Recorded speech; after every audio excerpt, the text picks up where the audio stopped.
A nationalist candidate backed by Donald Trump, Karol Nawrocki, has won Poland's presidential election in a neck-and-neck race. Bloomberg's Oliver Crook joins us now from the capital, Warsaw. So this was a candidate who was actually backed by President Trump. What did these results mean for Poland, Ollie? Yeah, so listen, this was a kind of election that came really down to the wire. It was decided by less than 1 percentage point in the sort of late hours last night and this morning, where we had the centrist candidate versus the sort of right-wing candidate that was backed by the Law and Justice Party, the party that ruled Poland for 8 years until 2023 when Donald Tusk came to power. And what this now means is that the president is not just sort of a figurehead here in Poland. So the president has a lot of powers in terms of vetoing legislation and initiatives by the prime minister. So this is going to likely cause quite a bit of deadlock and paralysis. This was the sort of hope that Donald Tusk could sort of consolidate his power and get some of his agenda through. And part of the reason that he did not, potentially his candidate didn't do so well in this election, is that there had been some difficulty getting these things through due to the presidential veto. So that is likely to endure and likely to continue. As far as the sort of Europeans are concerned, this also has sort of large implications at a time when the EU is sort of waging trade war against the United States, and having a candidate that is very sort of EU skeptical, stepping away from some of the initiatives of the sort of pro-European,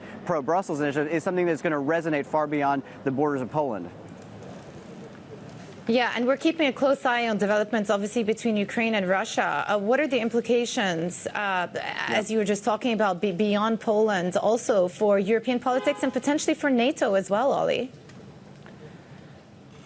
Yeah, so one of the issues that we've touched just there was in Brussels. Of course, Poland is playing a much larger starring role within Europe. Its economy is doing extremely well. It's expected to go 3.3% this year. It's been a staunch supporter of Ukraine. It is the first NATO member to be hitting 5% on defense spend and has been really urging other countries across Europe and across NATO to get those sort of spending numbers higher. Of course, on the issue of Ukraine, this is one of the countries where the far-right, right-wing candidate and the central candidate really do see more or less eye to eye. There is a sort of distinction here. Karol Nawrocki saying that basically that the line should be drawn that Ukraine should not be able to join NATO, whereas the centrist sort of counterpart was suggesting that they should be able to do that. But of course, you had the U.S. Homeland Security Secretary here in Poland just days after the first round of the election endorsing the right-wing candidate. This is another sort of example that we've seen of the MAGA movement, the Trump administration, coming in to domestic European politics and effectively endorsing a candidate, an endorsement which I wouldn't really say necessarily has a huge deal in terms of swaying the electorate,